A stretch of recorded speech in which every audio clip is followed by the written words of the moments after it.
नौशर फेरोज का खबर शामिल कयूं पिया। मंसूर मलिक जे रिपोर्ट मुताबिक सिविल सर्जन डॉक्टर खादिम अली मंगरोजा सिविल अस्पताल नौशर फेरोज में गरीब मरीजन लाइ ॾींहुं राति कम कंदे ॾिसी सिविल सोसाइटी जा संजीदा माण्हू भी सिविल अस्पताल में कम शुरू करे ॾिनो, जंहिंजो ताज़ो मिसाल नौशर फेरोज जे मोअज़्ज़िज़ ऐं सीनियर डॉक्टर खादिम अली जोखियो तरफ़ां अस्पताल में मरीजन लाइ वाटर कूलर फराहम कंदे चयो त पानी पीआरणु अज़ीम सवाब आहे। उन सिलसिले में मरीजन लाइ थधे पानी जो मुनासिब इंतजाम किया है।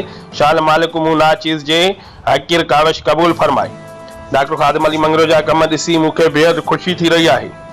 असांजूं हमदर्दियूं साणस गॾु हूंदियूं। उन मौके ते सिविल सर्जन ऐं टीम संदसि शुक्रियो अदा कयो ऐं चयो त असां सभिनी जो फर्ज़ आहे त समाजी कमनि में हिस्सो वठी समाज जे सुधारे ऐं वाधारे लाइ विख वधायूं ऐं कुलो कुले सां मिलाए अस्पताल जी तरक़ीअ लाइ कमु करियूं। उन वक़्तु सीनियर डिस्पेंसर अकबर अली ममनाई, राशिद मेमन, काज़ी लियाकत अली, मंजूर सोलंकी, फिदा हुसैन राजपर, अकबर अली मेमन ऐं ॿिया पिणु मौजूदु आहे।